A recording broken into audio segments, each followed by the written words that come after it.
the brain learns by two principles, what's called the law of association. You associate, if I said neurons look like a leafless oak tree in winter, your brain would create an image, and that's how you would associate what I just said, a neuron, with new information and with old information. So we build models of understanding by association. Repetition then reinforces the circuitry in your brain, and if you do that enough times, the law of association, the law of repetition, creates a neurological network. And a neural network is just gangs of neurons that have fired and wired together to form a community of neurosynaptic connections that are related to an idea, a thought, a concept, a memory, a skill, whatever. So neural networks become the automatic programs that we unconsciously use every day. So to develop a new neural network then means that you're going to install the hardware in your brain to use so that when you walk out into your life, you have the circuitry in place to be able to get your mind and body working together. Your brain is wired to reflect everything you know in your past. Right. Every place where one neuron connects with another neuron is called a memory. So your brain is an artifact from the past. It's a record. Right. It's past a record. Experiences. So when I say your body is your unconscious mind, it means it's completely programmable. Right. It's subconscious. Okay. Now, the body is the unconscious mind. What I'm saying about that becomes conditioned subconsciously. Okay. So it doesn't, if you train it emotionally to be angry every single day, it will become programmed to be angry. But it'll believe it's in angry experiences all the time because it has no consciousness until you program it. When you condition your body to be the mind, in other words, if you're thinking certain thoughts that create certain feelings, and those feelings then drive certain thoughts, and you keep this going, thinking and feeling in the cycle, you'll condition your body to be the mind of whatever you're thinking and feeling. Once the body becomes the mind, that's called a habit. Habit is when your body is your mind. Now, 95% of who we are is a set of memorized behaviors, emotional reactions, beliefs, and perceptions, and even attitudes that function like a subconscious computer program. So now 5% of the conscious mind is working against 95% of what we memorize subconsciously. So this is the process of change that requires then becoming conscious of your unconscious programs. That's the first step in change.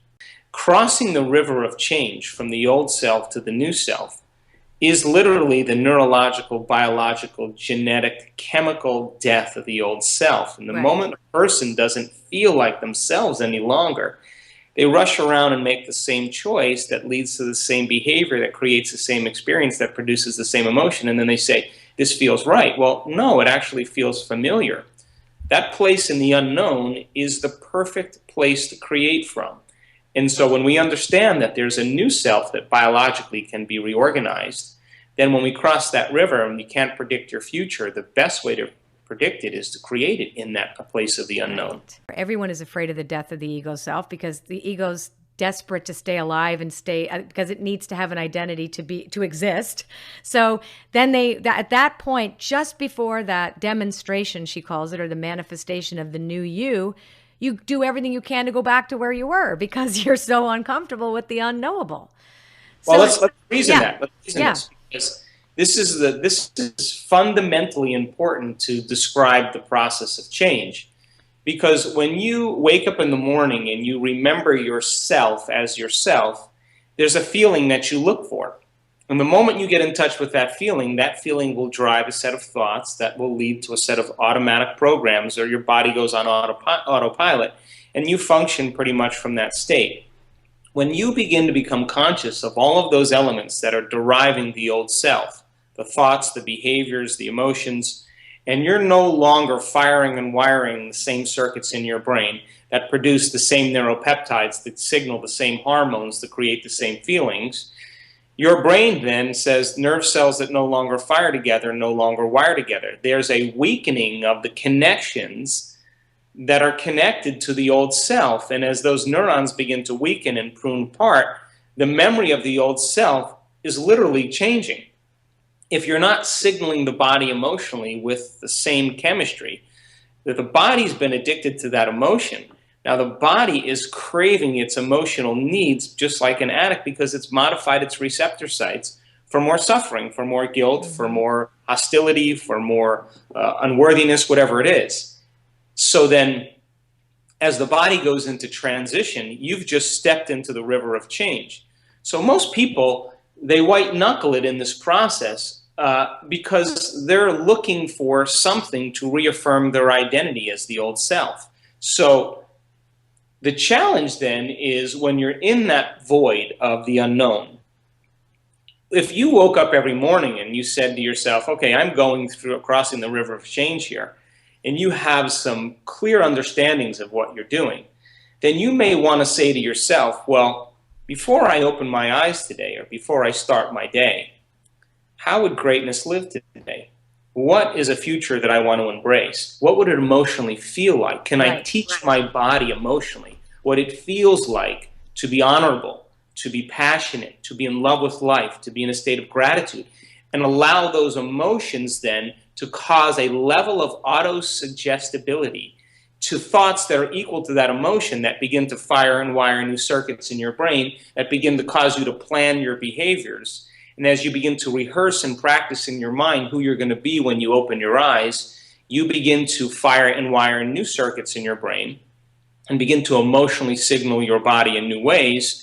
And now you're in a new state of being, because when mind and body are working together, that's a new state of being. So most people don't believe in that future because they haven't experienced yet. But that's because they're relying on their senses to determine reality. The quantum model of reality is beyond the senses. It's an immaterial understanding that transcends the body, transcends the conditions in your environment, and transcends time. Now, we have all the biological and neurological machinery to make this happen. But when most people are going through the process of change, they're white-knuckling it, waiting for relief. But my message is, if you can unfire and unwire and uncondition your body, then why not refire and rewire so that now as you begin to every day remind yourself of who you no longer want to be, and then remind yourself of who you do want to be, there will be biological changes in your brain and body, so they're no longer living in the past, they're now living in the future. Now that's when the uncommon and the synchronicities and the wonderful things begin to organize in your life equal to a new state of being. Because if you're emotionally embracing an event before it's made manifest and you're in a state of gratitude, you're giving your body a taste of that future event in the present moment. Now, your body is the unconscious mind, is literally living in that future in the present moment, and you're signaling new genes in new ways, and you're literally making your brain look like the experience has already happened. That's called knowingness.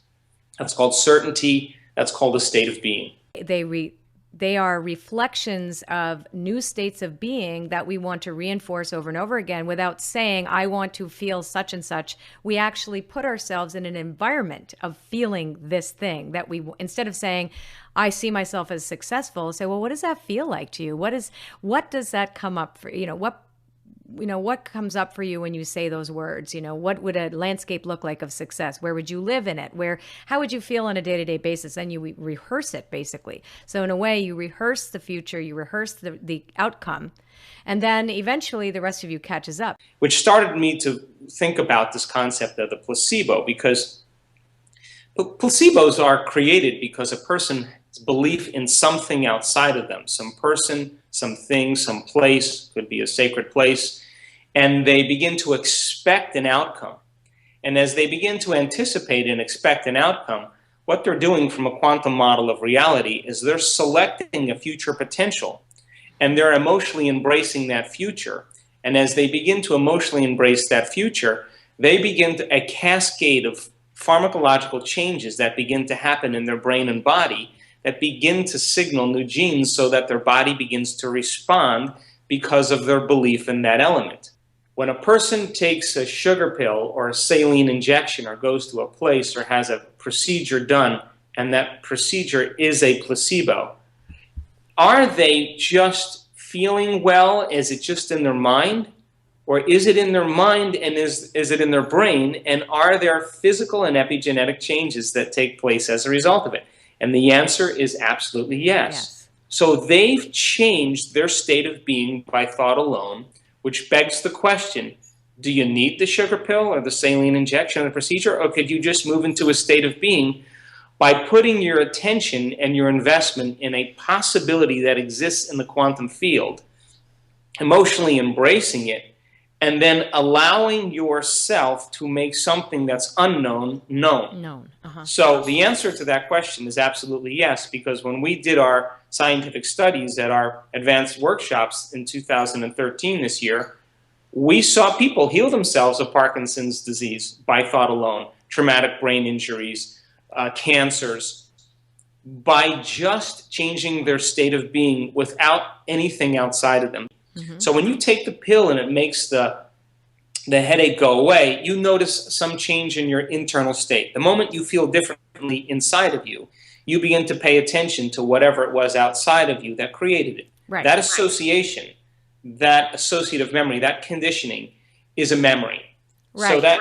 So then we begin to anticipate that change every time we see a pill. So then if you substitute an aspirin for a pill that looks like an aspirin, and you're told by meaning, because meaning has a significant role in the placebo, and it means something to you, then in anticipation of that result, because you're putting your meaning behind it, you have intention behind it, you are conditioned to understand that there's some physiological change, and you expect the outcome, then those are the ingredients that begin to produce physiological changes by thought alone. So it's conditioning, it's expectation, and it's meaning. So then can you take away the sugar pill and the saline injection and teach a person how to condition their mind and body, expect a future potential and emotionally embrace it, and assign meaning and intention so that they understand what they're doing. And you can produce the same exact changes without anything outside of you. In other words, you're changing your internal state that's producing an internal change in your body without anything outside of you. But if you associate something from a past memory to a future reality, if you had a fear of public speaking and I said to you, you have to speak publicly tomorrow, the moment you begin to think about that future reality based on a past memory, your body would physiologically move out of balance, and you probably would have a little bit of dryness of mouth, a little heart racing, a little sweating, and you produce the same physiological changes in your autonomic nervous system, not by consciously doing it, but by association. Right. So it's automatic.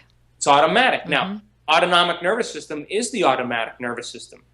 So 2 points. How do we get into the operating system? And the idea of meditation is the way that we do it.